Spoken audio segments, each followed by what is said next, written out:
le président malgache André Rajoelina a présenté le Covid organique, un remède à base d'artémisia contre le coronavirus. Et dans la foulée justement de cette présentation officielle, l'OMS est sorti en première ligne pour pointer du doigt une absence de preuves. On en parle dans cet après-midi, mesdames et messieurs, comment comprendre ce bras de fer entre les autorités malgaches et l'Organisation mondiale de la santé en ce qui concerne le remède du coronavirus, alors que cette pandémie continue à faire des ravages, bien sûr, du côté de l'Occident, du côté de l'Europe, ces pays qui comptent les morts par milliers chez eux et justement qui ne sont pas tout à fait d'accord avec les plantes médicinales de chez nous, je veux dire du continent africain.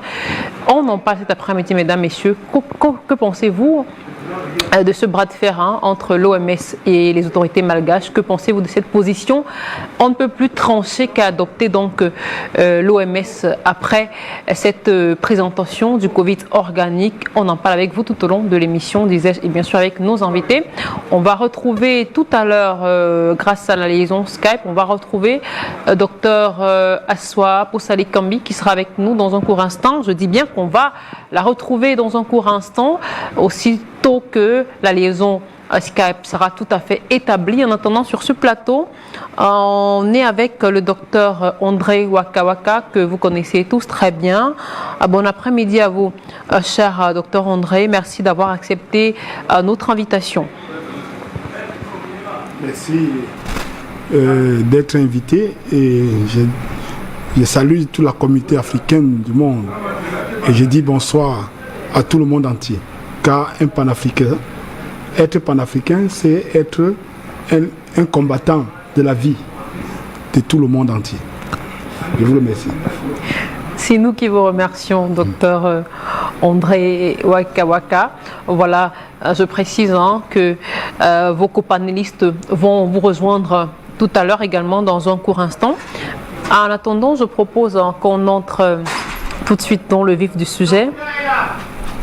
Avec vous, voilà, avant de passer la parole, donc, on va passer le bonsoir à Dr Christelle Aswa Posali Kambi qui est du côté de la Belgique avec nous cet après-midi pour parler de cette thématique unique cet après-midi. Bon après-midi ou bonsoir à vous, Dr Posali Kambi, bienvenue.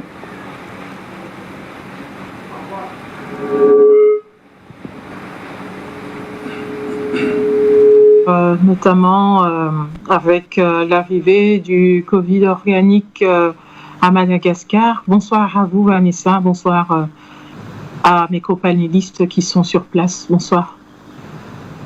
Docteur Christelle Aswa Posali Kambi, merci d'avoir accepté cette invitation. À nos côtés également, en plateau, Maître Janvier Momo. Bonsoir à vous, Maître Janvier, bienvenue. Bonsoir, Madame Vanessa. Bonsoir à docteur, bonsoir à tous les autres téléspectateurs d'Afrique Média. C'est un plaisir de partager ce plateau avec vous, surtout que le sujet concerne l'Afrique. Le sujet concerne beaucoup plus ce qu'on peut appeler la survie des Africains, parce que la théorie apocalyptique géopolitique veut une Afrique sans les Africains. Alors, dans cette lutte, dans ce combat, les Africains doivent s'affirmer et je pense que dans la grande île, ce combat a commencé et nous allons le suivre. Nous allons suivre ce combat pour que l'Afrique ne soit plus à la traîne. Bonsoir une fois de plus, madame. Merci beaucoup à vous, Maître Janvier Momo. Alors, docteur André Waka, l'immense majorité des Africains depuis lundi précisément, soutiennent et saluent d'ailleurs le lancement officiel de ce remède, le Covid organique par le président André Rajoelina. Cependant, l'OMS et ses alliés, notamment, appellent à la prudence et à la retenue en avançant notamment l'idée selon laquelle ce remède à base d'artémisia ne respecte pas les normes scientifiques. Qu'est-ce que vous en pensez? Déjà, bon, j'encourage tout à fait le courage de ce président. Je lui donne le bravo parce que cette découverte n'est pas la seule en Afrique. Moi ou même qui vous parle, nous avons mis des dispositifs sur place où si on nous donne tous les malades de Covid-19 en moins de 15 jours, nous éradiquons complètement ce problème dans le monde entier. Et quant à ce président jeune, comme je le vois, je vois son courage. Et je vois que ce gars réveille aux jeunes Africains quelque chose de nouveau. Maintenant, la question que vous me posez scientifiquement, c'est de savoir qu'est-ce que la science? Où prend-il son repère? La science prend son repère où? Où sont les repères? Et sur la base de quoi? Quelque chose de scientifique. Moi, à ma connaissance, 2 personnes ont impulsé la pharmacie et l'hôpital. Et sur la base de ces 2 personnes, aujourd'hui, ils ont créé un socle qui fait ce qu'on appelle le socle scientifique. Un, c'était Galien, qui a impulsé l'idée de fabriquer le comprimé, et Hippocrate, qui a développé la médecine. Mais je me pose la question, la science commence après Hippocrate, bien avant. Parce que Hippocrate nous dit qu'il résume toute la science en disant à chaque individu sur la planète que votre médicament, c'est votre nourriture. Et que votre nourriture, c'est votre médicament. De quoi parle-t-il? La nourriture, c'est quoi? Quelle est la perception que l'homme de demain d'hier a compris de la nourriture? Vous devez comprendre à quel niveau cette idée d'Hippocrate tombe. Parce que le capitalisme va s'emparer de ça. Qu'est-ce qui va se passer au fond? C'est que Hippocrate, après son retour de l'Égypte, doit former ses jeunes frères. On parle de la civilisation gréco-latine. Il doit former, parce qu'à l'époque, les Grecs considéraient la maladie comme un miracle. Et que le seul moyen, c'est-à-dire que c'était comme un sort. Et que le seul moyen de soigner était de prier. Ou bien de faire des rites. C'est Hippocrate qui rend rationnel la guérison chez le peuple, chez ce peuple-là.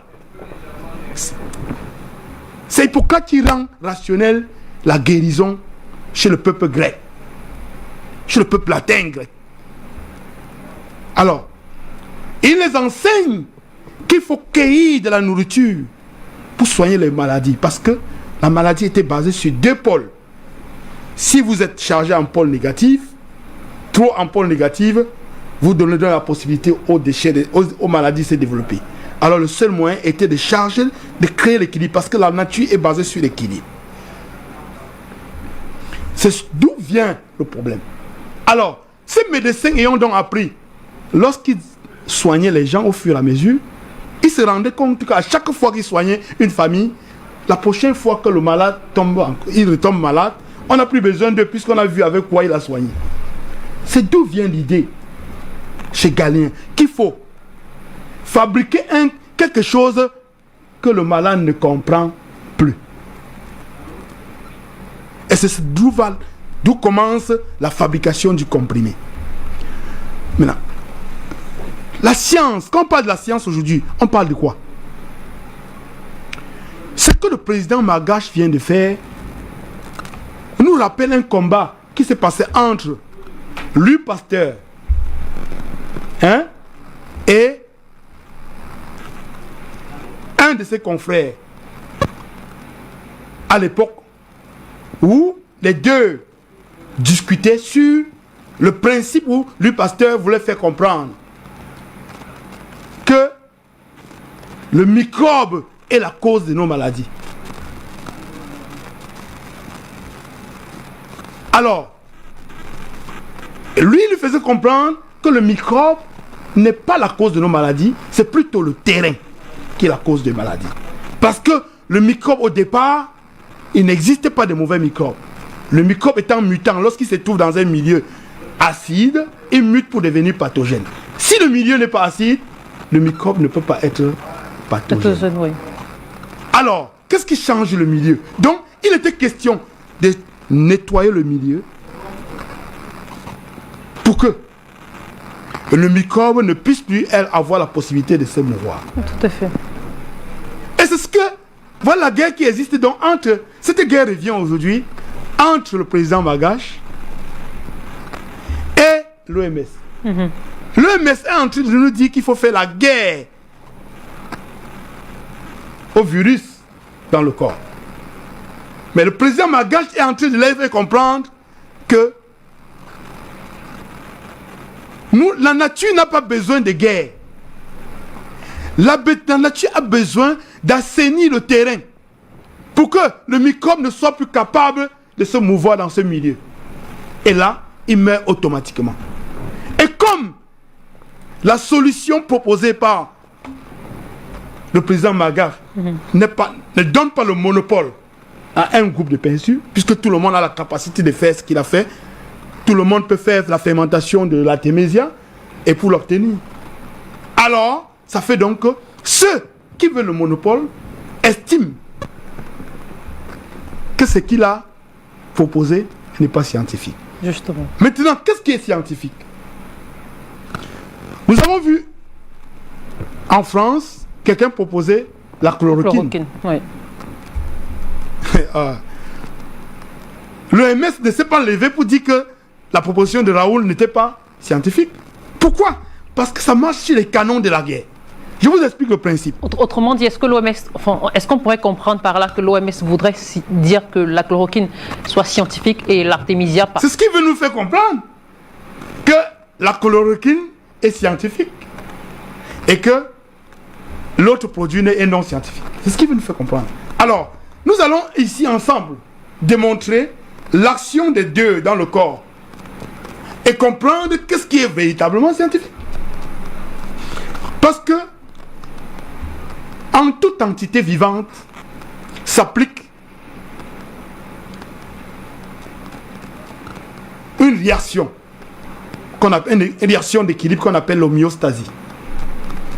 L'homéostasie, c'est que quoi? Si vous brûlez quelque chose ici et que ça produit le métal, ou bien le monoxyde de carbone et le dioxyde de carbone, automatiquement, les plantes doivent produire l'oxygène pour neutraliser, pour qu'il y ait équilibre.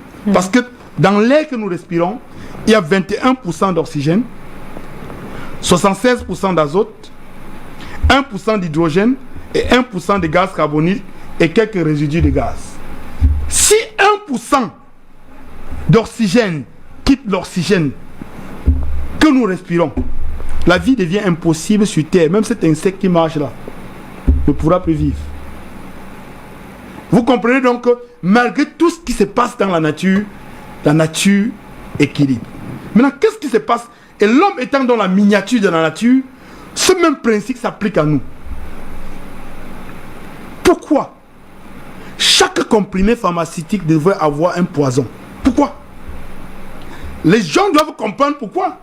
Parce que, qu'elle soit synthétisée ou bien extraite d'une plante, on doit mettre autour de cela un peu de poison. Pourquoi? Parce que l'organisme n'assimile pas ce qu'il ne connaît pas. Parce que l'organisme est en accord avec la nature. Si vous donnez à l'organisme ce qu'il n'assimile, ce qu'il ne connaît pas, il ne peut prendre sur chaque 20% pour tester. Et 80% est déjà dans le déchet. Et comme ils savent cela, qu'est-ce qu'ils font? On empoisonne autour de chaque comprimé quelque chose de toxique. Pourquoi? Parce que dès que vous mettez quelque chose de toxique dans votre bouche, au niveau de la flore intestinale, s'enclenche un processus de la production des substances contraires. C'est-à-dire que tout est basé sur deux pôles. Le plus et le moins. Tout ce qui est toxique est chargé en moins. Alors, dès que le moins est présent dans votre bouche qui vient de l'extérieur, l'organisme enclenche un processus de production des substances contraires, qui sont des substances basiques. Et donc, par conséquent, qu'est-ce qu'il fait? Il envahit le corps avec. Dans l'intention que si ce qui est toxique arrive, le principe chargé en pôle négatif, comme le plus neutralise le moins, le plus va neutraliser le moins. Et là, la toxicité doit se neutraliser. Alors, c'est pour cela qu'on empoisonne les comprimés et on vous donne. Vous avalez. Votre organisme donc enclenche dans le processus de la production des substances contraires et envahit votre corps. Et lorsqu'il envahit votre corps, tout ce qui est incohérent dans votre corps se trouve donc en difficulté. Et là, le virus qui était présent, le corps a enclenché le processus d'envahissement envers les substances basiques, alors les virus vont s'éclater. Et maintenant, c'est plus tard que la substance va donc aller neutraliser la toxicité. C'est pour cela qu'il est prescrit les doses en produits pharmaceutiques. Puisque si la dose là est excessive, elle va neutraliser ce que le corps produit et va plutôt empoisonner le corps et vous serez dans la position de mort. C'est sur la base de ça que les doses sont prescrites. Alors, le danger maintenant c'est quoi? C'est que ces substances que le corps produit pour envahir le corps, qui sont des substances basiques produites par les bactéries, sont produites à base des aliments que nous consommons. Cela veut dire que si on vous donne ça au bout de 10 jours et que votre organisme est incapable de consommer ce qui va remplacer, le processus s'inverse. Cela veut dire que le poison envahit tout le corps et vous mourrez. Or, le président Magash dit que non. Il est inutile de faire un combat dans un terrain. Car deux personnes, lorsqu'ils combattent sur un terrain, ils ne peuvent pas quitter sans que le terrain ne soit détruit. Le président Magash pense que il faut combattre, il faut résoudre le problème dans la douceur. Et il vous donne les produits qui laissent le système homéostasie en repos et qui alcalisent votre corps et rend votre milieu basique incapable pour le virus de se mouvoir. Et pourquoi est-ce que cela dérange l'OMS dans ce cas-ci? Parce que ça ne marche pas sur les canons. Ça ne marche pas sur les canons définis par eux. Mais qui a défini ces canons? 6 pays au monde. Les États-Unis, la France, l'Allemagne, tous ces pays-là, ce sont eux qui ont défini. Donc, depuis qu'ils sont en erreur, nous allons continuer à rester dans l'erreur. Prenons 4 exemples.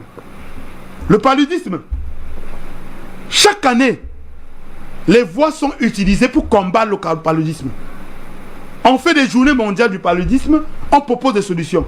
Mais la mortalité grimpe tous les années. Le diabète, journée mondiale de diabète.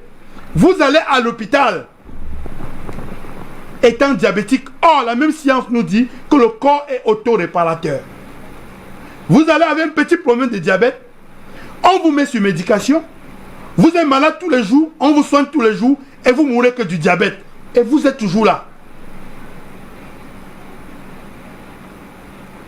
Vous êtes hypertendu. On vous dit que l'hypertension est causée par le cholestérol. Une bêtise que même un enfant qui vient de commencer la science ne peut pas gommer. Et on vous envoie lutter contre le cholestérol. Vous allez partir chaque année, suivre être diabétique, tous les jours diabétique, hypertendu. On vous met sur médication, mais vous ne guérissez jamais et vous mourrez de l'hypertension. Or, la science évolue, mais le taux de malades augmente. On dit en Afrique que le paludisme est la maladie qui tue plus les Africains et on va vous aider. Et on nous dit que pour nous aider, il faut nous donner les moustiquaires. En accusant le moustique d'être la cause du paludisme, j'ai démontré que le moustique ne peut pas être la cause du paludisme. Mais je peux encore vous démontrer aujourd'hui pour sortir. Je viens de dire que lorsque vous vous blessez, le sang coule. À un moment donné, le sang s'arrête. Pourquoi? Parce que votre organisme va aller dans la réserve des coagulants. Chercher les coagulants pour venir coaguler le sang. Pour empêcher que le sang continue de couler. Si ces coagulants sont en excès dans votre corps, la circulation de sang devient impossible. Par conséquent, lorsque le moustique vous pique, il vous transmet un anticoagulant pour équilibrer les coagulants. Et si cet anticoagulant arrive dans votre corps et trouve les déchets dans votre corps, alors c'est dans les déchets qui mutent pour devenir pathogènes. Maintenant, qu'est-ce qui nous donne les déchets? C'est les aliments dont ils ont perdu leur partie minérale. Ça veut dire que les maladies, les aliments raffinés, faits dans des machines, dans des industries. Qui nous donne ces aliments? L'Occident. Alors, il faut donc que, pour ne pas toucher la véritable cause du paludisme, on l'oriente ailleurs. Et on vous donne les moustiquaires, sachant bien que même avec les moustiquaires, elle est insuffisante. Parce que c'est pendant que vous dormez que vous êtes dans le moustiquaire. Vous êtes à la douche, le moustique vous pique. Vous êtes au salon, le moustique vous pique. Autrement dit, la nouvelle femelle ne va pas... Donc, elle ne doit pas attendre au moment où vous allez vous coucher avant de vous piquer. Pour sortir, Dr Waka, on va revenir vers vous tout à l'heure pour sortir. Est-ce que, de façon globale, de façon générale, autant que la plupart des Africains, vous saluez justement cette initiative du président malgache, vous saluez la présentation... Toutes les solutions que l'Afrique propose marchent. Ah, d'accord. Même le simple gingiture, le Covid-19. D'accord, on va revenir vers vous tout à l'heure. Ce gars est un gars courageux et il mérite un grand chapeau. Merci beaucoup à vous, Dr Waka Waka, pour ce premier jet d'analyse. Avant de revenir sur ce plateau avec vous, Maître Janvier, on va retrouver Dr Aswa Posali Kambi du côté de la Belgique. Alors, Dr Aswa, les autorités malgaches, il faut le dire, concernant précisément le Covid organique, on dit qu'elles souhaitent que le Covid organique soit pris non seulement à titre préventif, mais ils ont également confirmé qu'une tendance vers son efficacité en tant que remède curatif est observée à partir des essais cliniques. Et pourtant, l'OMS continue de pointer du doigt l'absence de preuves scientifiques concernant ce remède. Qu'est-ce que vous en dites, vous, en tant que docteur, en tant que médecin, docteur Aswa? Mais bonsoir, je ne vais pas être longue. L'OMS est dans son rôle. Et il faut comprendre, pour comprendre la position de l'OMS, il faut comprendre qui finance l'OMS. L'OMS, l'Organisation mondiale de la santé, qui a évolué dans le temps depuis sa création, a été récupérée aux mains de financiers. L'OMS actuellement est financée en partie par les USA qui apportent une contribution d'environ 893 millions de dollars par an. Ensuite vient la fondation Bill et Melinda Gates qui sont à 530 et quelques millions par an. Tout de suite après vient une fondation appelée Gavi, mais qui n'est rien d'autre qu'une association de fonds privés contrôlée et créée par la fondation Bill et Melinda Gates et qui apporte à son tour près de 370 millions. Donc rien que la fondation Bill et Melinda Gates dépasse même les premiers contributeurs en pays, à savoir les USA, à hauteur de près de 900 millions d'euros. Ensuite viennent le Royaume-Uni et puis viendra l'Allemagne. L'Afrique finance-t-elle l'OMS? Est-ce que l'Afrique a son mot à dire dans l'OMS? Déjà, l'Afrique n'a même pas de place au niveau du Conseil de sécurité de l'ONU. Voilà un continent de 1,2 milliard d'habitants avec plus de 5 ans, avec près de 52 pays. 52 pays, avec la plus grande surface continentale sur la Terre, mais qui n'a pas de mot à dire au niveau de l'ONU, au niveau de l'OMS, au niveau des autres organismes qui découlent de l'ONU. Et on s'étonne lorsque l'OMS donne son mot à dire en fonction des personnes qui la financent. Parce que les personnes, parce que là maintenant il s'agit de personnes, quand on parle de monsieur Bill Gates, Melinda Gates, Fondation Bill Gates, Melinda Gates, qu'on voit maintenant comme si ils sont devenus les ministres de la santé en Afrique, c'est quand même des personnes physiques derrière des entreprises, mais c'est quand même eux qui dictent avec l'ensemble, bien sûr, des financiers qui sont alliés avec eux, qui donnent le là. Donc, c'est une affaire de business maintenant. La santé devient une affaire de business. Bien entendu qu'il reste encore des gens de bonne volonté, des médecins, des scientifiques qui croient à l'origine, au mot d'ordre d'origine de l'OMS, à savoir vraiment apporter la santé dans tous les pays du monde de façon équitable, mais on oublie tout de suite que la main qui donne est au-dessus de celle qui reçoit et que la politique est guidée par l'économie. Donc la personne qui finance, c'est elle qui dicte l'économie. Alors qu'est-ce qui se passe? C'est que la plupart de ces fondations, la Fondation Bill et Melinda Gates, se sont investies massivement dans tout ce qui est vaccination en masse en Afrique, dans tout ce qui est prise en charge de la santé, de la reproduction en Afrique, dans ce qui est de l'assainissement plus de la pharmacie ou des sciences pharmaceutiques en Afrique. Et donc, si vous remarquez, vous n'avez qu'à faire le tour un peu du tout. La plupart des pays africains ont un ministère de la Santé qui écoute d'abord tout ce qui est dit par l'OMS. Donc, ce qui veut dire que les pays africains, avec leur ministère de la Santé, écoutent d'abord ce que M. Bill et Melinda Gates donneront comme conseil. Et qu'est-ce qui se passe? C'est que ces associations, ces fondations sont en grande connivence avec le Big Pharma. Le Big Pharma, c'est l'ensemble de toutes ces industries qui sont censées produire les médicaments.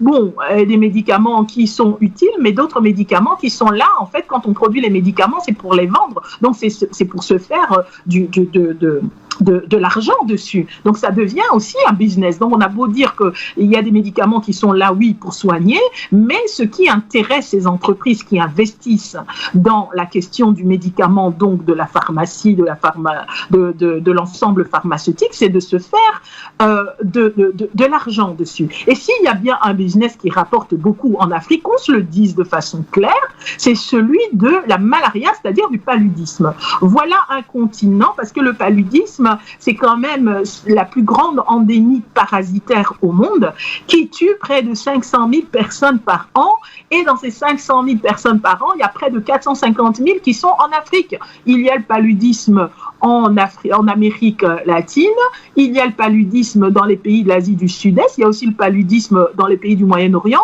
mais il n'est pas à un taux autant élevé qu'en Afrique. En Afrique, il y a près de 90% des personnes, les zones impaludées se trouvent à 90% en Afrique. Et les pays les plus impactés, ce sont les pays à plus forte population, comme par exemple le Nigeria, et la RDC. Donc, voilà des pays qui sont comme des endroits, des laboratoires à ciel ouvert où on vient expérimenter les choses pour pouvoir expérimenter des vaccins, des médicaments, pour se faire aussi du business. On ne cherche jamais réellement une cure définitive.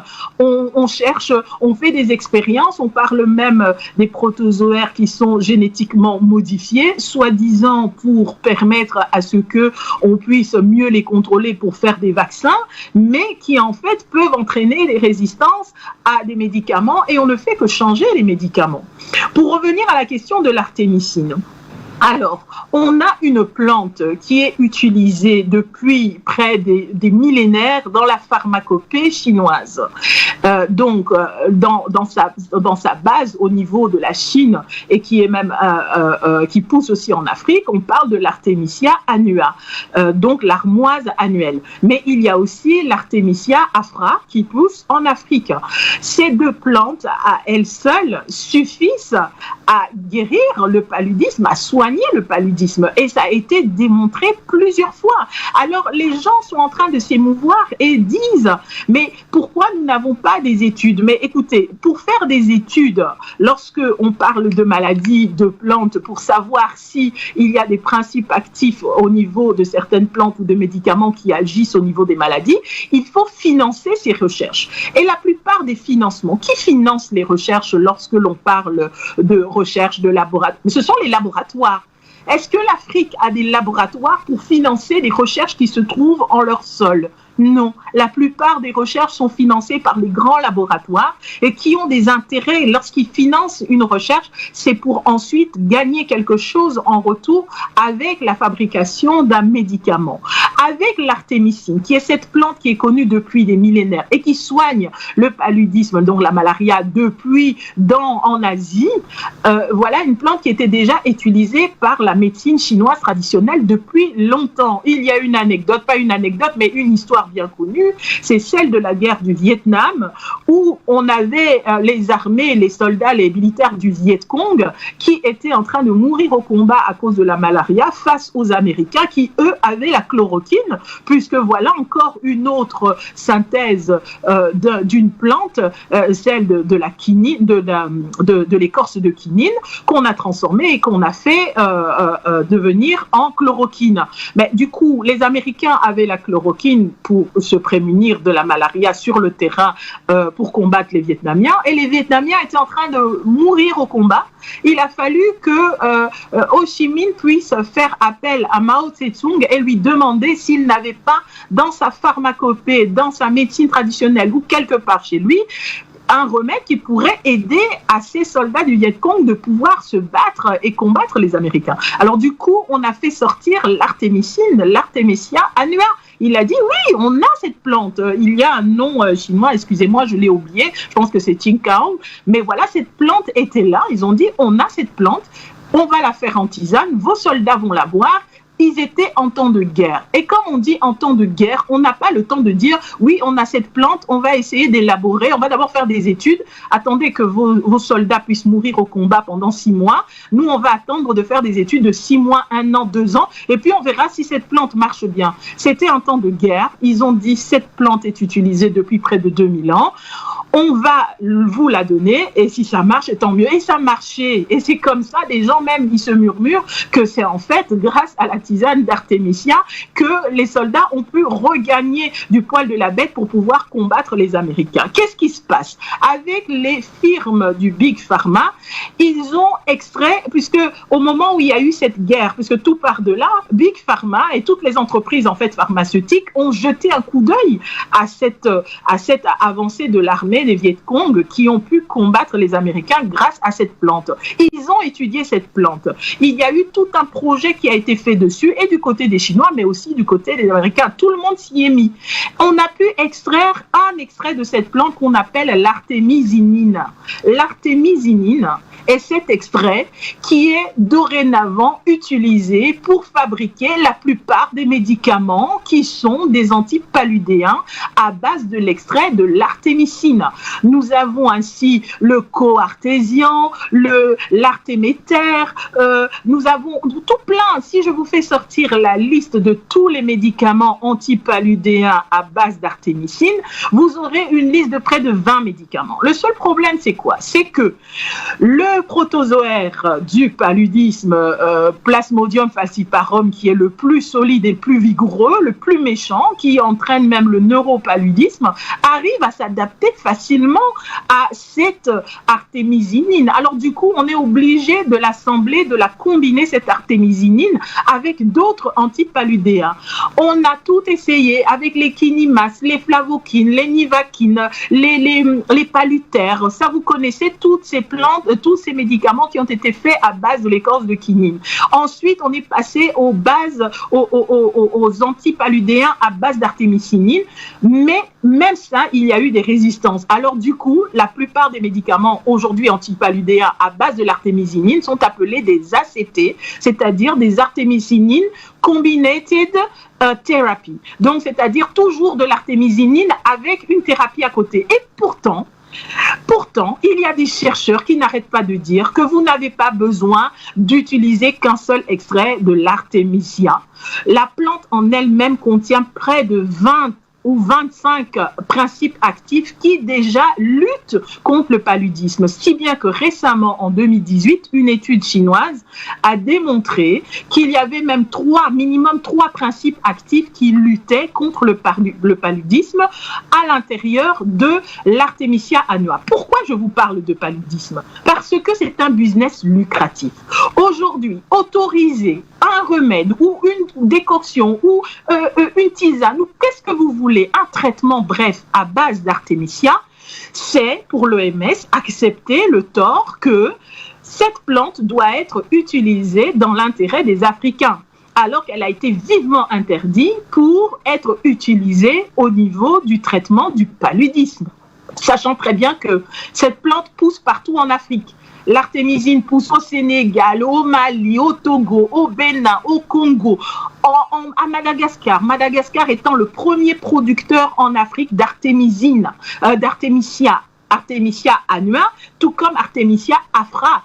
Madagascar était à la base en fait le pays qui fournissait à Big Pharma la plupart de l'artémisia nécessaire pour extraire l'artémisinine et fabriquer les antipaludéens. Mais il est tout à fait normal que lorsque des études, parce que des études récentes ont déjà été faites avec l'Artemisia annua pour essayer de comprendre les traitements contre les coronavirus. Je vous avais dit dans une des émissions où vous m'aviez invité qu'en 2002-2003, il y avait déjà eu une épidémie des coronavirus, on l'appelait SARS-CoV-1, parce que cette épidémie avait déjà fait beaucoup de malades et de morts. L'artémicine avait été utilisée comme un ensemble dans des décoctions chinoises pour traiter le SRAS au cours des années 2002-2003 et des rapports, comment est-ce qu'on appelle, des démonstrations scientifiques, c'est-à-dire des publications ont été faites à ce niveau. La combinaison de l'artémicine avec des antibiotiques, avec des boosters d'immunité, avait permis à cette époque, en 2002-2003, de combattre le SRAS. Étant donné que le Covid-19 actuel c'est-à-dire le virus a une composante qui est à peu près similaire à celle qui a sévi en 2002-2003, ce que les scientifiques ont fait, c'est qu'ils ont repris ce qui avait été déjà publié en 2002-2003, à savoir les antipaludéens avec des antibiotiques, avec des boosters d'immunité.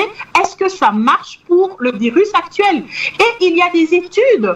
On parle par exemple de la lycorine qui est une protéine au niveau de l'artémisia qui jouerait un rôle similaire aux interférons. Les interférons qui sont des boosters d'immunité et qui sont là pour aider l'organisme à mieux combattre les virus. Mais qu'est-ce que les gens ont à s'exciter en fait, à dire nous interdisons, nous n'acceptons pas, nous déconsidérons, nous considérons que cela doit être interdit. Au nom de quoi un organisme qui en plus n'est même pas financé par les Africains interdit aux Africains d'expérimenter, parce qu'on est dans la phase d'expérimentation, d'expérimenter un traitement qui marche déjà pour certaines maladies, dont la plus mortelle en Afrique, à savoir le paludisme, et qui aurait déjà eu des preuves sur son efficacité au niveau de certains virus. Le gouvernement malgache a tout à fait le droit, au nom de la population malgache, en parlant dans sa langue en malgache, de dire à ces populations, nous allons tenter un remède. Si il marche, tant mieux. Jusqu'à présent, moi, je n'ai pas encore entendu qu'il y a des morts qui jonchent les rues, comme l'avait suggéré, comme l'avait rêvé une certaine Madame Melinda Gates, qui disait qu'elle avait rêvé, qu'elle était catastrophée, qu'elle avait rêvé qu'il y aurait des corps et des corps dans les rues africaines. Pour le moment, je n'ai pas encore entendu ça dans les rues malgaches. Donc, qu'on laisse les malgaches respirer, qu'on les laisse expérimenter cette solution qui est dans l'essentiel composée d'artémisine, mais aussi avec des huiles essentielles ou avec d'autres plantes ajoutées, mais dont le principe actif est l'artémisia. Accepter que l'artémisia aujourd'hui peut soigner le Covid-19, c'est quelque part cautionner que c'est un traitement et donc ça veut dire qu'on peut introduire l'artémisia dans la lutte anti-palu. C'est la chose que l'OMS ne veut absolument pas. C'est tout.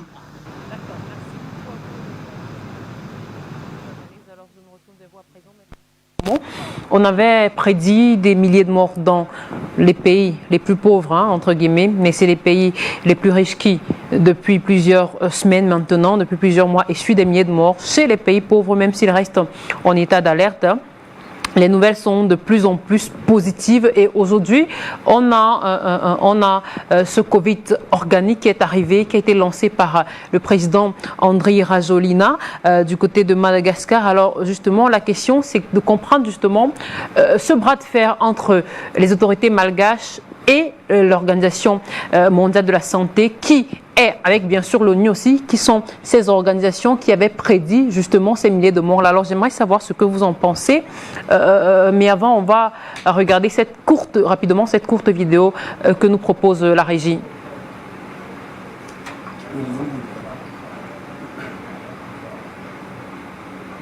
On est à 25 morts, on est à 350 cas. Il y en a une cinquantaine qui sont guéris, mais n'empêche, le nombre de cas signalés est en train de croître d'une façon exponentielle. C'est vraiment une crainte pour moi et c'est pour ça que hier, quand j'ai vu votre annonce, je me suis dit, mais il faut absolument que je parle à mon frère, qui me dise comment est-ce que ça se passe avec l'Artémisia. Et évidemment, tout en vous félicitant, tous les frères malgaches, en tout cas, d'apporter déjà cette contribution. Et vraiment, ça va. Moi, je vais l'apporter. En tout cas, j'en ai parlé d'ailleurs dans la conférence avec la conférence call avec les homologues africains. J'ai insisté sur le fait que nous devons aussi compter sur nos propres scientifiques, nos propres produits, parce que je ne crois pas que nous pourrions faire face à une ampleur considérable de cette pandémie si jamais elle atteignait ce niveau-là. Donc il faut, dès maintenant, avec les moyens que nous avons,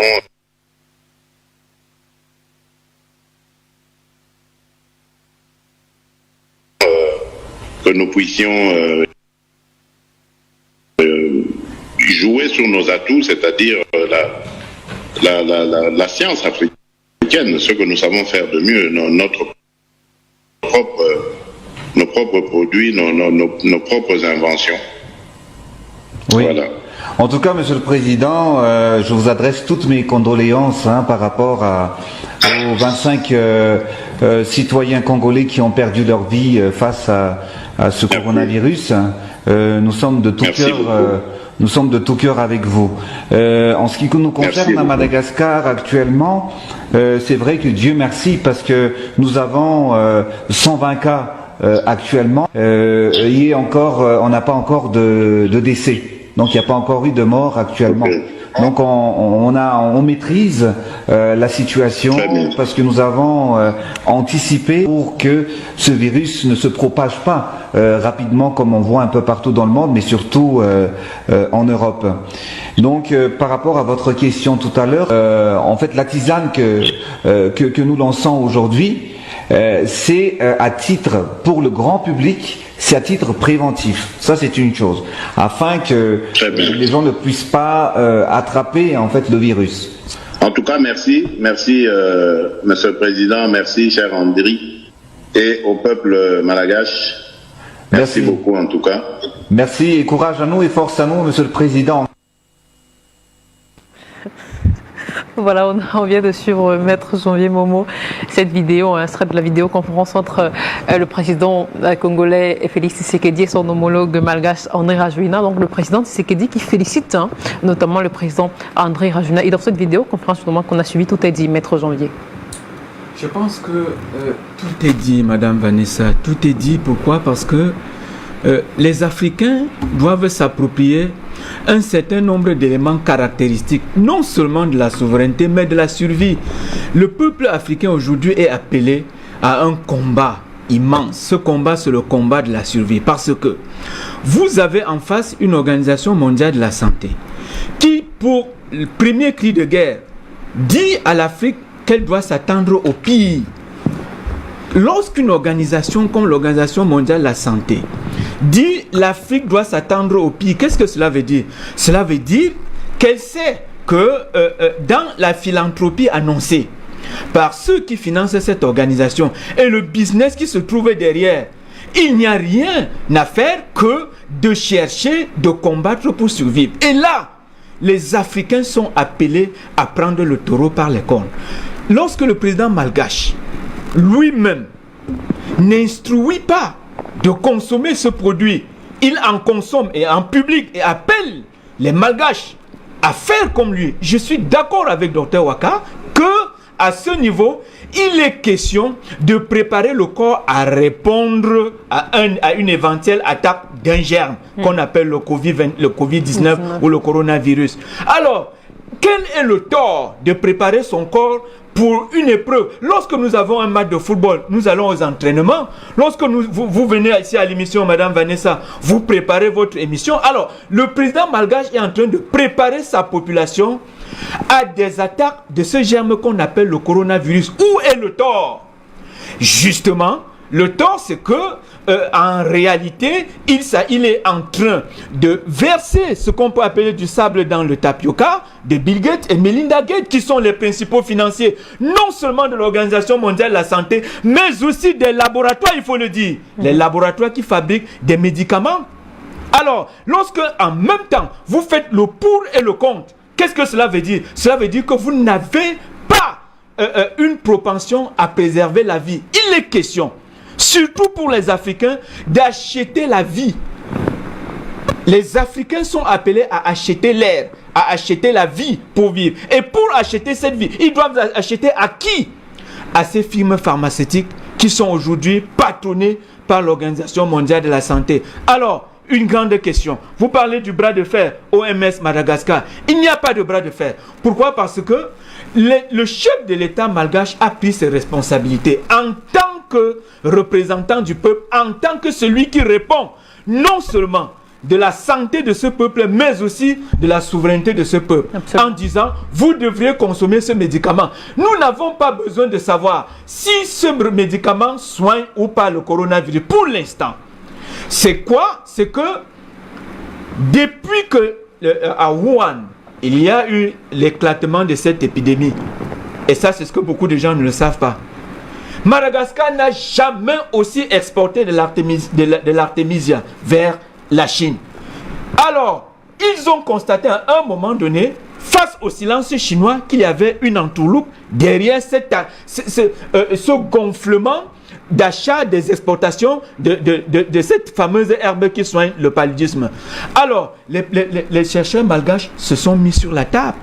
Et le premier à être informé, c'est le chef de l'État. En réalité, ce produit qui est en train d'être exporté pour la Chine sert à combattre le coronavirus qui est en train de décimer les populations chinoises. Le tort pour le président malgache de dire à ces populations de consommer ce produit, où est ce tort? C'est la question que je vous pose aussi, Madame Vanessa. Il faut comprendre par là. Et à ce niveau, on revient sur le sujet principal de votre émission. Le sujet vraiment principal. Alors, Madagascar donne du fil à retordre à l'OMS. Qui est l'OMS? Docteur Assois l'a dit tout à l'heure. Il faut comprendre. Il y a des organisations criminelles parce que, excusez-moi du terme, il y a des organisations criminelles. C'est-à-dire qui ne tuent pas, mais qui gardent le silence face à la mort. Quand vous gardez le silence face à la mort, vous êtes un complice de la mort.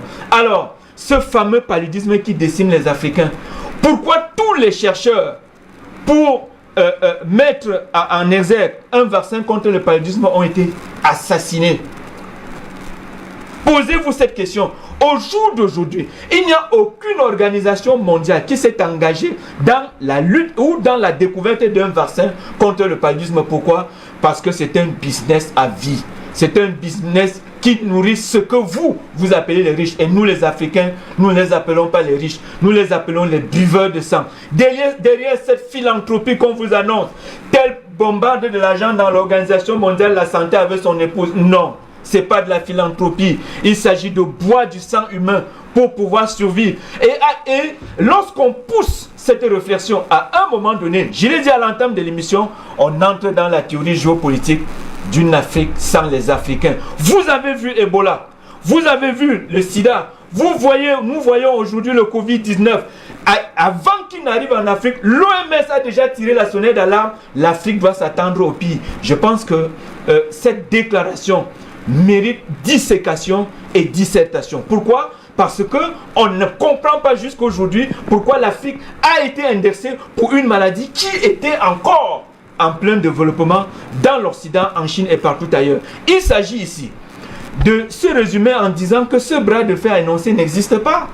Le président Rajoy, il a pris la décision et d'autres pays africains doivent suivre. Je suis content que l'appui virine du docteur Valentin Agon est aussi en train de faire du chemin. Docteur Waka, qui est ici avec nous, annonce d'autres trouvailles pour lutter contre non seulement le Covid-19, mais d'autres maladies. Mais il faut que les Africains réveillent cette science, monsieur docteur Waka. Il faut réveiller cette science. Avant même Hippocrate, il y a eu Imhotep.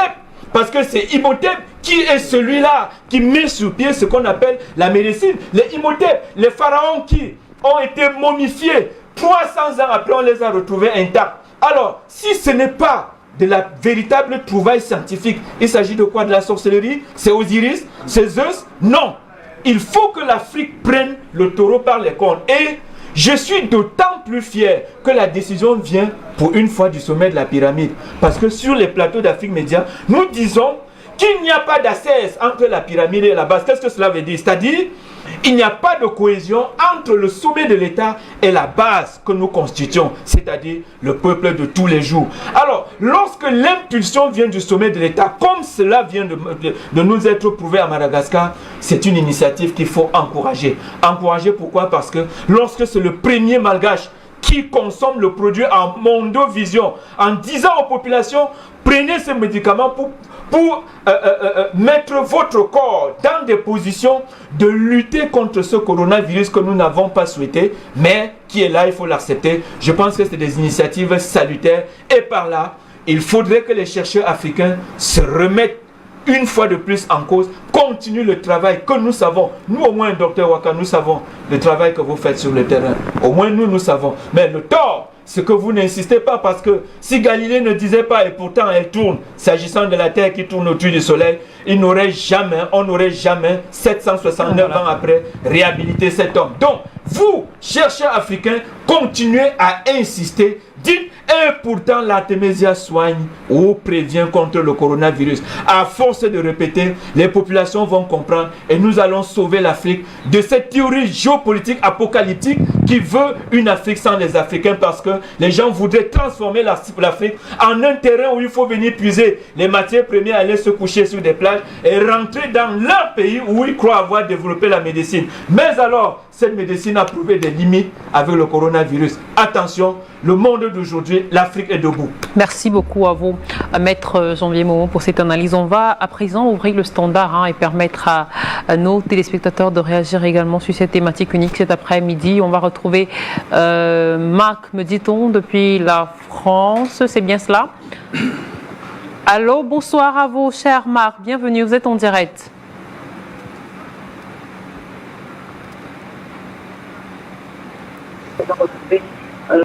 Allô?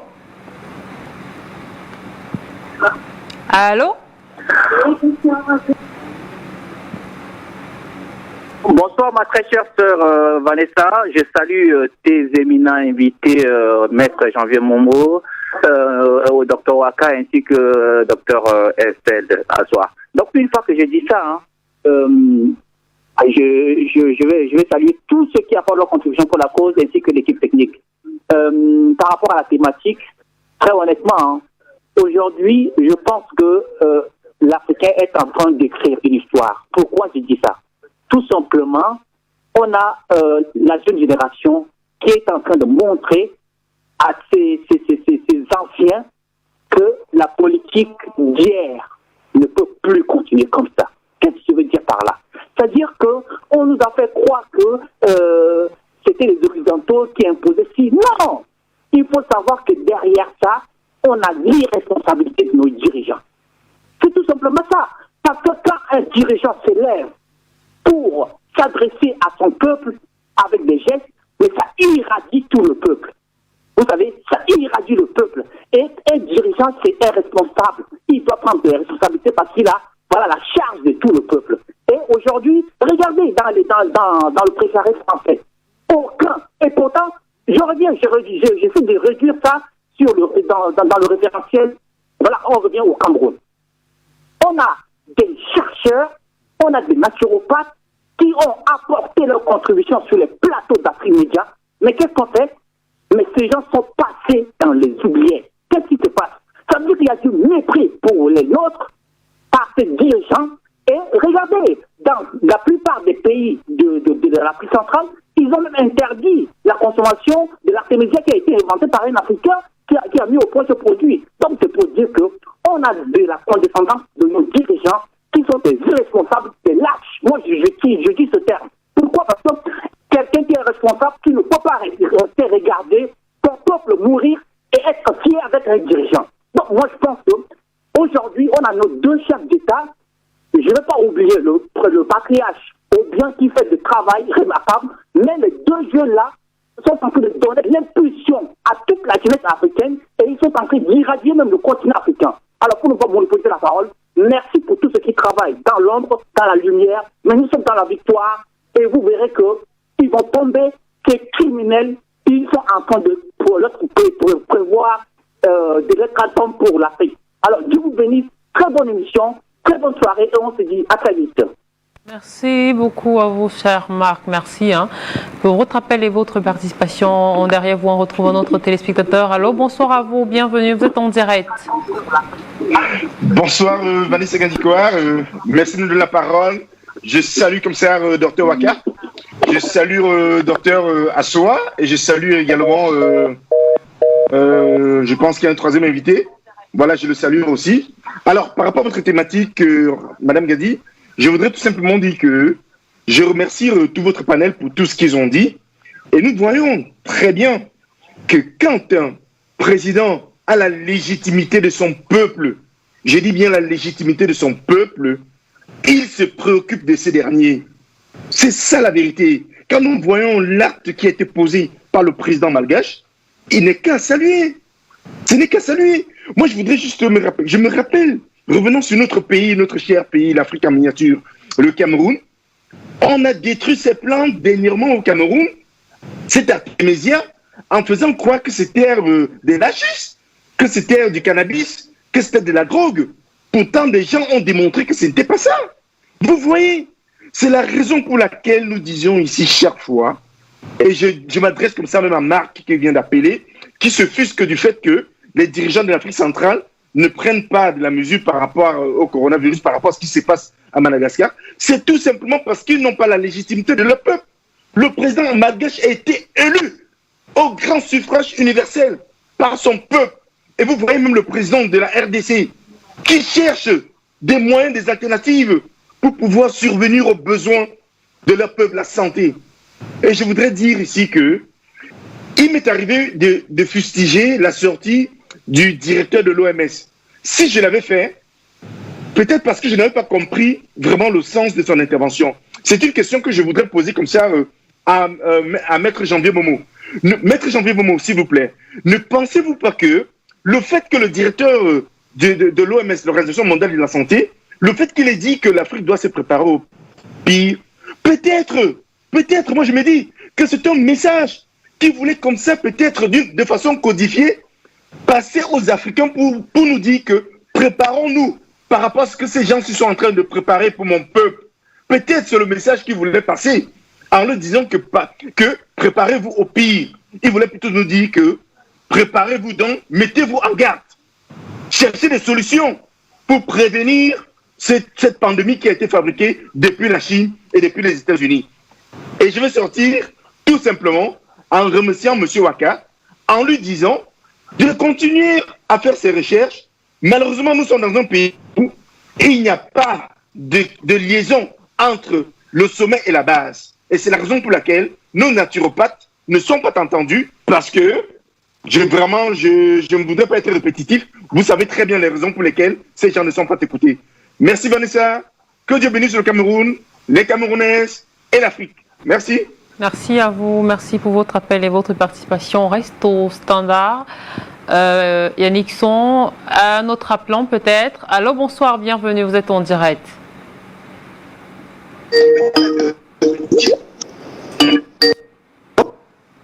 Allô? Oui, allô, bonsoir. Oui, bonsoir à toi, ma très chère sœur Vanessa. Allô? Direct, on vous écoute. Oui, bonsoir, ma très chère sœur Vanessa. Merci d'être là pour nous. En ce jour, un bonsoir à tous les téléspectateurs d'Afrique Média de par le monde. Bien sûr, un bonsoir à toutes les trois panélistes. Notre sœur de Belgique, un grand bonsoir à elle. Toujours content de la voir sur le panel. Notre naturopathe et bien sûr Maître Momo qui nous a manqué un bout de temps. Bonne arrivée Maître Momo, même si on n'est pas toujours d'accord sur certains aspects de la libération du continent, mais c'est ça aussi qui fait la solution. Alors, moi je dirais simplement que l'OMS, les jours de l'OMS sont comptés en Afrique parce que bien entendu, nos naturopathes, nos traditionalistes sont au travail et seront bientôt épaulés. Je dis bien seront bientôt épaulés par les nouveaux gouvernants jeunes. Je dis bien jeunes. Parce que les faits sont là. Nous constatons que le président Malgache est un président d'un certain âge. C'est la puissance de la jeunesse. Le président burundais, c'est un président d'un certain âge. C'est la puissance de la jeunesse. Donc, effectivement, avec un nouveau leadership jeune, avec des vieux en arrière-plan pour conseiller, nous allons nous en sortir. On est obligé de s'en sortir et de faire bloc autour du nouveau leadership. Je dis autour des nouveaux leadership parce que j'emboîte les propos comme ça de Marc avant et de Jean-Claude. Quand on n'a pas de leadership qui sont légitimes, c'est difficile de pouvoir débloquer, libérer les chaînes au niveau de dans tous les aspects de la recherche, de l'économie et autres. Il faudrait qu'on ait des leaderships visionnaires et ça, le président Malgache en fait un, le président Burundais en fait un, il y en a encore quelques-uns qu'on peut citer. Et cela peut vous assurer qu'une majeure partie du peuple serait prêt à donner leur vie. Un chef d'État pareil, qui dans une crise pareille a trouvé les tripes, a trouvé les ressources nécessaires pour dire voici mon médicament, venez faire ce que vous pouvez faire. C'est ça qu'on veut aujourd'hui, l'autodéterminisme. Donc moi je dis, ma chère sœur, malheureusement, monsieur le docteur Waka, ça m'a fait un pincement au cœur, parce que je suis un homme de chef aussi. Il a fait un aveu d'échec, vivement, des dirigeants camerounais dans ses propos liminaires. Il a dit que si on lui avait donné les moyens, et il le dit depuis longtemps, il aurait trouvé le médicament à cette affaire-là. Il a dit, et nous le dit longtemps, monsieur Waka n'est pas un politicien, mais nous, qui analysons politiquement, on reprend ce propos dit. Merci en tout cas à vous, cher Patrick Wanga, merci pour votre appel. Malheureusement, on n'a pas pu écouter très clairement vos dernières phrases. Merci tout de même pour votre appel et votre participation.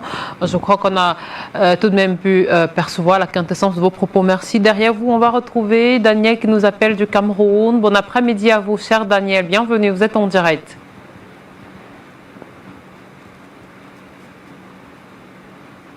Allô, bonsoir. Bonsoir Madame Vanessa Diaby. Bonsoir Madame Vanessa Diaby. Bonsoir. Je dis bonsoir à maître que je n'ai pas vu depuis longtemps. Je dis bonsoir au docteur Waka. Et je dis bonsoir également au docteur de Belgique. Madame Vanessa, je suis content. J'ai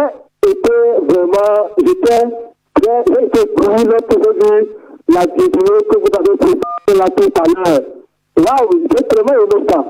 Le président congolais et le président Malgache par vidéoconférence. Vraiment, je l'ai beaucoup aimé cette vidéo-là. Vraiment, je vais continuer en disant ce qui fait que le président Malgache a fait quelque chose de grand. Vraiment, ce jeune homme est un grand homme. Et tous les Africains doivent le soutenir. Un jeune homme. C'est-à-dire qu'on s'en fout de l'OMS. On s'en fout. Qui accréditer le médicament ou pas, on s'en fout. Tous les Africains doivent s'approprier de ce médicament-là. C'est d'abord pour les Africains. Les gens ne nous aiment pas, Madame Vanessa. Ces gens-là ne nous aiment pas. Ils ont planifié de nous tuer. Ils sont tous mourir, ceux qui viennent s'installer en Afrique, de s'accaparer de nos terres et de nos richesses. Mais Dieu ne permettra pas cela. Vous comprenez? Donc ce médicament-là, l'artémisia, c'est-à-dire que tous les Africains s'approprient de ce médicament-là, que tous les Africains puissent l'utiliser. Et on ne peut pas accepter que nos chefs d'État, que nos chefs d'État refusent aux Africains de pouvoir utiliser ce médicament-là. Parce que Dieu nous a tout donné, nous avons les plantes naturelles, et c'est ça, en principe, que nous devons utiliser. Tous les médicaments pharmaceutiques que nous voyons là, docteur Wakala qui brandit, mais tout ça part à base de plantes naturelles. Tout ça part de là. Donc, vraiment, je souhaiterais que tous les Africains puissent utiliser ces médicaments et nous devons soutenir ce président-là et protéger nos chercheurs. J'aimerais poser une question à M. Dr Waka. Au Cameroun, ici, vous êtes là, vous êtes nombreux, de grands médecins naturopathes. Est-ce que vous aviez fait quelque chose pour nous citer un médicament et que vous avez présenté par exemple au Premier ministre, c'est-à-dire que vous avez cherché à le rencontrer et il a refusé. Est-ce que vous l'avez fait? C'est-à-dire que vous et votre congélation, vous êtes assis, vous avez étudié, vous avez mis sur pied un médicament que vous aviez proposé au Premier ministre. Est-ce que vous l'avez fait et il a refusé de vous recevoir? Merci Madame Vanessa. À vous également, cher Daniel. On va prendre un dernier appelant et on va définitivement refermer le standard et revenir sur ce plateau. Un dernier appelant au téléphone avec nous. Bonsoir, bienvenue, vous êtes en direct. Bonsoir, bonsoir. Bonsoir Vanessa Gadikoua. Bonsoir Pasteur Soa. Bonsoir. Que la grâce de Dieu soit avec vous en ce soir. Je voudrais saluer Dr André Waka, Dr Assoa Christelle, Maître Momo Janvier. Maître Momo, bien bonne arrivée, le Guinée. Assoa Solatiema montre vraiment que c'est un Africain digne, que Dieu te bénisse. Vanessa Gadikoua, il faut dire que la première des choses, je voulais vraiment saluer d'abord le peuple malgache et saluer aussi le peuple congolais. Et l'image que vous nous avez montrée, c'est ce que nous voulons en Afrique ici. Lorsque le président congolais a appelé vraiment son jeune frère et les deux ont causé, ça m'a vraiment fait plaisir. Et nous ici au Ghana, nous étions vraiment contents. Et si l'Afrique, nous sommes unis, je pense que beaucoup de choses peuvent être faites. Et lorsque j'écoute Dr Waka, je ne sais même pas qu'il arrête, ce sera toute sincérité, hein, parce qu'il a fait d'ouvrir notre esprit et il crée une révolution. Et nous voyons que si Dr Waka était vite arrivé, beaucoup de personnes n'allaient pas mourir, parce que nous constatons que nous sommes morts, plusieurs sont décédés, parce qu'ils n'ont pas connu ce qu'on appelle le vrai protocole, comment faut prendre ces médicaments. Alors, si le médicament, on avait connu tout, je pense qu'on allait se traiter avec en tout cas la nature. Donc, par rapport au thème, je voulais simplement dire que ce remède contre le Covid, Madagascar donne du fil à Aristote, à l'homme. C'est ce qui est juste. Et nous, ce que nous pouvons demander également à l'Afrique, c'est d'apporter un soutien au peuple malgache et à son président. Parce qu'ici au Ghana, ici, les Ghanais se traitent plus naturellement. Même les médicaments naturels sont vendus dans les pharmacies. Les médicaments sont vendus et les équipes travaillent ensemble. Souvent même tu vas à l'hôpital, le médecin te prescrit des médicaments indigènes et tu dois payer. Et ça va, les équipes travaillent et on n'a pas de problème. Et c'est puis lorsque ce grand Brobo a fait la découverte par erreur et qu'il est allé au Japon et il n'est plus revenu comme il fallait, aujourd'hui les Ghanais ont pris confiance et ils ont compris qu'il faut vraiment compter sur nous-mêmes. Je vais dire pour finir, qu'il faudrait qu'on écoute Dr Waka, on écoute Christelle, on écoute tous ceux qui sont sur le plateau, Maître Momo. Si l'Afrique les écoute, ces hommes-là, ces scientifiques, ces politiciens, je pense que l'Afrique va sortir de l'état de l'isolation. Et nous allons connaître le vrai développement sur le plan sanitaire, sur le plan industriel, sur le plan connaissance, sur tous les plans. Que Dieu bénisse également l'Afrique, merci, Pasteur Soa de Ghana. Merci. Merci également à vous, cher Pasteur Soa. Merci pour votre participation. C'est d'ailleurs derrière vous qu'on va définitivement fermer le standard pour cette édition d'Appel sur le continent. Alors très rapidement, on revient sur le plateau, chers messieurs. Docteur Assoa, depuis la Belgique. Alors, je vais très rapidement vous poser à chacun de vous une dernière question et puis on va sortir de l'émission. Alors, j'aimerais pouvoir commencer avec vous, docteur Christelle Assoa Possalek Kambi. Juste un petit fait qui, je dirais, a attiré notre attention. Alors, on sait que pour l'heure, à Madagascar, le remède, le Covid organique, est distribué gratuitement aux couches les plus vulnérables et est vendu à très bas prix aux autres. C'est en tout cas ce qu'a annoncé le président Andry Rajoelina. Seulement, on a pu lire ça et là, et des personnes, des organismes qui soutiennent justement l'OMS parler déjà, dire, je cite, Covid organique, remède miracle ou grande arnaque. Alors lorsqu'on voit des affirmations comme celle-là, à quoi est-ce qu'on pourrait penser, docteur Assoapo Saleh Kambi? Est-ce que il n'est peut-être pas temps, comme on a écouté tout à l'heure dans cette vidéoconférence entre le président Félix Tshisekedi et son homologue malgache, est-ce qu'il n'est pas temps justement pour les autres dirigeants africains non seulement de soutenir le président malgache dans cette initiative, dans ce qui a été fait, mais également de continuer dans cette lancée, docteur Assoa?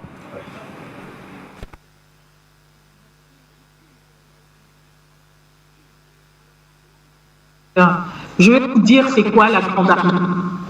La grande arnaque pour moi, c'est de vendre des médicaments chers aux Africains pour soigner une maladie pour laquelle les mêmes Africains pourraient se soigner grâce à ce qu'ils ont dans leur environnement pour un prix très moins cher, à bas coût et avec une permanence à foison, puisque je le rappelle, la plante de l'Artemisia annua ou afra pousse allègrement en Afrique, que ça soit dans le nord, au sud, de l'est à l'ouest, tous les Africains peuvent planter l'Artemisia même dans leur jardin et l'avoir à disposition toute l'année.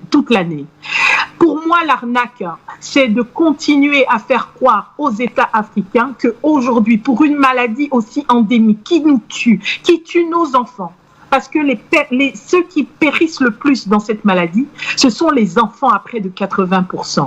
Donc, cette maladie endémique qui est le paludisme, parce qu'on a beau parler du Covid-19, mais jusqu'à preuve du contraire, la maladie qui tue le plus actuellement les Africains, toutes les 30 secondes, il y a une personne qui meurt des conséquences du paludisme. Cette maladie aurait pu être traitée calmement, simplement, sans pour autant qu'on nous donne toute une boutique de médicaments avec des palutaires ici, des artémétères là-bas, des coartésians ici, des uartésines par là qui sont issus de l'artémisia, et tout le temps avoir des médicaments qui changent et qui coûtent cher. Il y a des personnes qui meurent parce qu'ils n'ont pas 10 € en poche pour s'acheter cette nivaquine, cette chloroquine. Et c'est ça l'arnaque. L'arnaque, ce n'est pas de dire aux gens, le Covid organique, c'est une arnaque parce que vous la distribuez gratuitement. Madagascar a le droit de distribuer ce remède gratuitement puisque Madagascar est le premier planteur, le premier producteur d'artémisine, d'Artemisia annua sur son sol, sur le continent africain. Et comme l'a précisé Monsieur Maître Janvier Monod, c'est la Madagascar qui fournit les plus grandes entreprises en Chine pour l'artémisia, alors que la Chine utilise l'artémisia depuis très longtemps, mais pourtant c'est Madagascar qui produit en grande quantité pour fournir à la Chine, pour fournir aux Big Pharma. Alors à un moment donné, puisqu'ils se sont rendus compte que d'autres parlent d'interféron là-bas à Cuba, d'autres parlent d'artémisine là-bas en Chine, mais pourquoi pas utiliser aussi pour nous? Mais c'est tout à fait normal. Donc l'arnaque vient des gens qui veulent faire du business, se donner du beefsteak sur le dos de personnes qui sont pauvres et qui meurent. Pour moi, c'est ça l'arnaque. Deuxièmement, j'aimerais juste préciser une chose. Il existe un institut de recherche médicale qui s'appelle le Max Planck Gesellschaft, qui est situé à Potsdam. À ce que je sache, Potsdam, ce n'est pas en Afrique, ce n'est pas au Congo, ni au Nigeria, ni à Madagascar, ni en Afrique du Sud. Ça se trouve en Allemagne. Cet institut, en date du 8 avril, a publié un article sur sa page Internet. Vous pouvez taper sur Internet. Qu'est-ce qu'il dit cet article? Il dit que cet institut est en train de faire des recherches, de tester l'artémisia et la composante de l'artémisine sur le Covid-19 en collaboration avec un institut de recherche américain, je vous donne le nom, qui s'appelle l'Artemilife. Alors, ils ont des ensembles de champs de plantation d'artémisine et ils sont en train de tester l'artémisine pour en utiliser comme composante dans un possible traitement. Donc, c'est assez curieux que quand il s'agit des Européens, des Occidentaux qui font leurs recherches, ils les font au calme, ils sont subventionnés, ils sont en train de faire leurs recherches, mais Madagascar qui vient en littéralement couper l'herbe sous les pieds des gens qui font leurs recherches est accusé de faire de la propagande, de faire du charlatanisme et de faire de l'arnaque. Je rappelle aussi, juste avant que je ne puisse me positionner pour l'émission, j'étais en train de suivre curieusement une émission sur Planète Plus où on parlait parlait des recherches des Américains financées, un institut financé par la fondation Bill et Melinda Gates, encore comme par hasard, et qui faisait des recherches à nouveau sur l'artémisia et l'artémisinine. Je suis tombée sur ça et j'étais même hébétée parce que je me disais mais c'est quand même incroyable. Je me suis assise et je regardais ça passer sur Planète Plus, une chaîne qui est sur le bouquet des gens qui sont ici en Europe. Une émission qui passe comme ça en plein 16 heures et qui parle des recherches, des millions de dollars qui sont investis pour des recherches sur l'artémisine, qui veulent même transformer et fabriquer et les mettre dans de la bière. Et ce n'est pas de la rigolade sur ce que je vous dis, je vous promets, je pourrais vous envoyer les liens. Ce que je veux dire encore une dernière fois, l'Artemisia annua est une plante avec l'Artemisia afra, qui est une plante qui est facile à planter, à diffuser, à cultiver, et il existe plusieurs programmes de plantation qui existent sur le continent grâce aux maisons de l'artémisine. Ça permet aux agriculteurs non seulement de faire une agriculture économique, sociale, de permettre aux agriculteurs de vivre de cette plantation, mais ça permet de faire une sorte d'économie écologique, mais aussi consciente et militante pour permettre aux populations d'avoir accès à un traitement à très bas coût et pour tout le monde à bonne quantité. Donc, les États doivent prendre leurs responsabilités. J'ai entendu les personnes qui ont appelé tantôt en disant que la condition sine qua non, il faut que le président soit jeune, qu'il soit démocratiquement élu, etc. Moi, je dis non. Il faut que les présidents soient des décolonisés mentaux. Je n'arrête pas d'utiliser cette expression parce qu'elle est vraie. Tant que nous avons des présidents qui ne sortent pas de leur statut, de leur posture de colonisés mentaux, des personnes qui sont toujours en train d'attendre de la part du maître qu'on leur mette quelque chose dans la main pour nourrir leur population, que ça soit à manger, que ça soit de l'argent, que ça soit la monnaie, que ça soit le commerce, que ça soit l'économie, que ça soit l'agriculture, que ça soit l'éducation, que ça soit la santé. On attend tout, qu'on mette tout dans la main, mais c'est de la colonisation mentale, ça devient de la neurocolonisation. Il faut que nous sortions de cet esprit qui consiste à croire que nous devons attendre le mot d'ordre qui vient de l'Occident, qui consiste à croire que nous devons attendre les injonctions d'une organisation dite internationale, mais qui n'est plus qu'une organisation aux mains d'une fondation. Merci beaucoup à vous, Dr Christelle Assoua Poussali Kambi. On arrive malheureusement au terme de l'émission. Merci en tout cas beaucoup d'avoir participé avec nous. J'aimerais rapidement me tourner à présent vers le docteur André Wakawaka. Alors, docteur Wakawaka, vous avez suivi avec nous tout à l'heure cette très intéressante vidéo, justement. Il s'agissait d'une excellente discussion entre le président congolais Félix Antoine Tshisekedi et son homologue malgache, le président Tshisekedi qui félicitait notamment le président malgache pour le remède traditionnel amélioré Covid organique. Alors, on a pu retenir justement quand on les a écoutés tous les deux que l'Afrique est en quelque sorte aujourd'hui désormais unie et qu'elle développe elle-même ses solutions contre le Covid-19 grâce à son patrimoine naturel. Et parlant de patrimoine naturel justement, on a pu écouter tout à l'heure les interventions également de quelques téléspectateurs qui justement vous félicitez pour tout le travail que vous apportez, mais qui quelque part également soulignait une brèche, disait que vous n'avez pas présenté encore, du moins pas encore, un remède aussi aux yeux des Africains, aux yeux de ces milliers d'Africains qui vous suivent pour dire, écoutez, voici un remède pour le coronavirus. Qu'est-ce que vous répondez à cela? Premièrement, il faut savoir que si vous interpellez un professeur d'université et que vous lui demandez, vous lui posez la question de savoir que l'alphabet français compte combien de lettres, il vous dira 26 lettres. Mais si vous allez plus loin, vous lui posez la question comme C, c'est dit. Pourquoi il n'est pas compté? Pourquoi W n'est pas compté? Lui, il n'aura plus rien à vous dire. Parce qu'il ne peut que répéter ce qu'on lui a demandé de dire. Et on a inscrit ça dans son subconscient.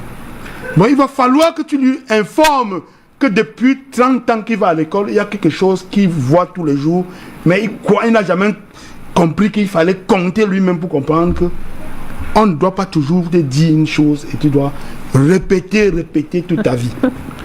Il se passe que nous sommes en face des hommes qu'on les a façonnés. Et pour les déconstruire, il faut qu'ils comprennent de quoi il s'agit. Autrement dit, docteur Waka Waka. Autrement dit, si vous envoyez votre chien, par exemple, vous aimez un chien et que vous l'éduquez, si un matin vous décidez de le chasser de chez vous, et que vous l'amenez très loin, le jeter, soyez certain et que après vous changez de maison, il va vous retrouver. Le chien va vous retrouver. Mais est-ce que le chien a les grandes capacités que l'homme n'en a pas? L'être humain est une entité finie de la nature. C'est-à-dire que en toi, il y a le chien, il y a tout, il y a tout, il y a tout. Mais qu'est-ce qui se passe? Le monde est géré il y a 25 ans. Le monde existe il y a plus de 25 millions d'années. Et l'Occident a moins de 500 ans de règne. Et depuis que l'Occident gère le monde, l'être humain est allé au plus bas niveau. Pas possible. Puisque si vous prenez un être humain aujourd'hui, vous faites la même chose que vous faites au chien, il ne retrouvera jamais son frère. Mais qu'est-ce qui s'est passé? Je m'adresse aujourd'hui particulièrement à nos frères, avant de revenir à la véritable question que vous m'avez posée, à nos frères chercheurs, qui sont allés à l'école du blanc, l'école occidentale. Que l'animal en brousse n'est pas intelligent, comme on nous a dit. Mais parmi les milliers de plantes qui existent en brousse, comment il reconnaît son aliment? Comment il reconnaît son aliment? Parce que la science cartésienne nous fait croire que toute la science doit être basée sur ce que nous voyons. C'est pour ça qu'on demande les preuves au président malgache. Or, ils oublient qu'est-ce qu'on appelle les énergies. Chaque plante vibre à une dimension. Et lorsque le chien a faim, ou bien l'animal a faim, sa dimension énergétique doit vibrer à la dimension d'une plante équivalente à elle en brousse. Et la plante l'attire, car chaque chose attire son semblable. Et il va vers la plante et le consomme. Lorsqu'il est malade, c'est la même chose. Maintenant, nous les hommes, si nous nous trouvons dans la nature, en état de nature, et que nous avons faim, qu'est-ce qui nous attire? Il y a une seule chose qui nous attire. C'est quoi? C'est les fruits. Les fruits disent que viens me manger. Parce que l'être humain est frugivore. Sur le plan, c'est-à-dire quand vous regardez l'anatomie humaine, elle est égale avec tous les animaux frugivores à 100%. Cela veut dire que si nous mangeons ce qui nous est destiné, parce que nos cellules sont autoréparateurs et nous serons dans un état d'équilibre où aucune incohérence ne pourra se mouvoir dans nous. Maintenant, qu'est-ce qui arrive au monde? Qu'est-ce qui arrive à tous les scientifiques où tout le monde a le même langage? On pense que la science est quelque chose que personne ne doit comprendre. On pense qu'il faut expliquer les choses, les principes actifs, les machins, tout ça. Ça embrouille les gens, les personnes ne comprennent plus rien. Si nous partons de la définition de l'homme, l'être humain que nous sommes est un assemblage des éléments chimico-organiques. C'est l'assemblage de ces éléments de façon harmonieuse qui confère la vie. Cela veut dire que nous sommes une composition des éléments calcium, magnésium, phosphore, tout ce qui constitue l'univers. Vous regardez le sang humain. Le sang humain a la même composition que l'eau de mer. La lymphe qui circule dans notre corps a la même composition que les rivières. Et quand vous regardez le monde, rien que 25% de la partie de la Terre, de la partie du globe est occupée par la Terre. 75% est occupée par l'eau. Autant dans notre organisme, ce n'est pas un hasard. Et ce corps, donc, qui est une masse, un ensemble des éléments constituants de la nature, vibre. Vous avez votre téléphone portable en main.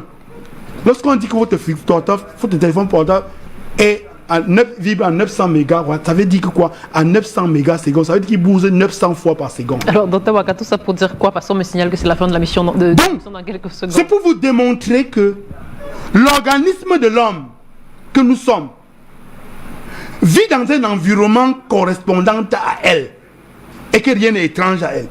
Et que la nourriture que nous mangeons, qui nous façonne, lorsque on demande à quelqu'un d'aller faire les recherches sur le médicament qu'il a trouvé, la question que je pose, la nature ne définit rien en 3 pôles, il définit tout en 2 pôles. Le plus et le moins. Les aliments sont définis en 2 pôles. Les aliments alcalins et acides. L'aloe vera, le riz, le moringa, tous sont des aliments alcalins de même famille. Ils n'ont pas... C'est-à-dire que chaque aliment ne se définit qu'en fonction des éléments qui lui composent. Donc, le riz a le calcium, le magnésium. Le moringa a le calcium, le magnésium. L'artémisia a le calcium, le magnésium. Ce sont des aliments alcalins. Lorsqu'il mange le riz, sauce tomate chez lui, il fait ça, il va dans quel laboratoire examiner pour savoir que les proportions du riz et de l'aloe vera et de la tomate et tout ça correspondent à son organisme. Pourquoi aujourd'hui, l'artémisia qui est la même famille, avec les mêmes composantes, il va falloir que ça passe au laboratoire. Parce que la nature a fait tel que lorsque vous mangez une chose, votre estomac est comme votre plat. Lorsqu'il est plein en qualité, en quantité, il envoie un signal au cerveau pour dire que ça suffit. On appelle ça la sensation densité.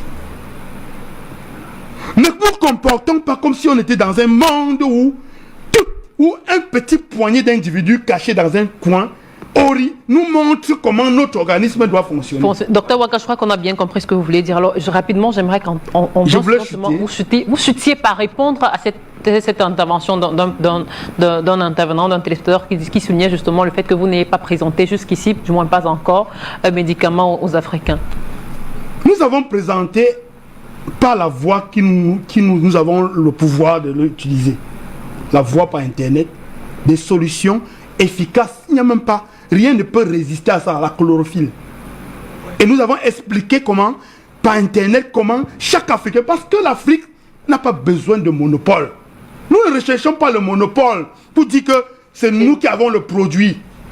Quand nous partons dans les museaux déposer nos masques, on dit que le masque Bamoun, on ne dit pas que le masque d'un homme qui est à Bamoun.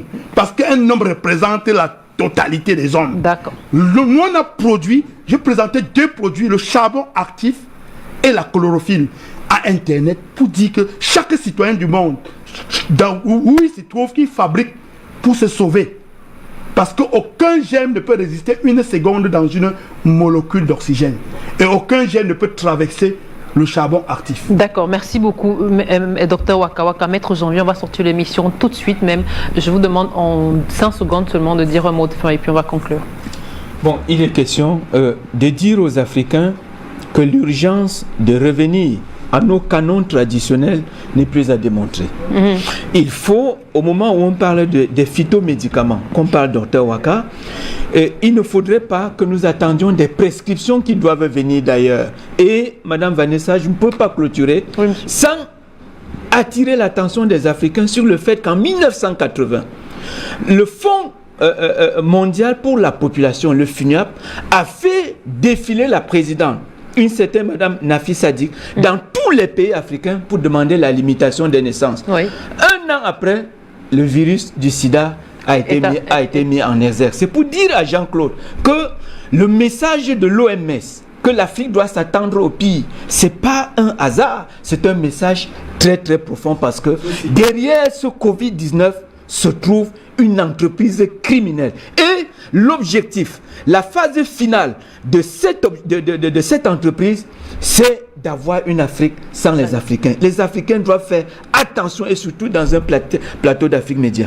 Ce continent est tellement convoité au point où si nos chefs d'État ne font pas comme le président Rajoy, je pense qu'à un moment donné, nous serons aux enchères publiques et le pire va arriver. Merci beaucoup à vous, Maître Janvier Momo, Docteur André Waka Waka, Docteur Christella Swapo Salikami. Merci à tous les 3 d'avoir participé à cette émission avec nous. Merci à vous, fidèles téléspectateurs de la télévision panafricaine. Merci.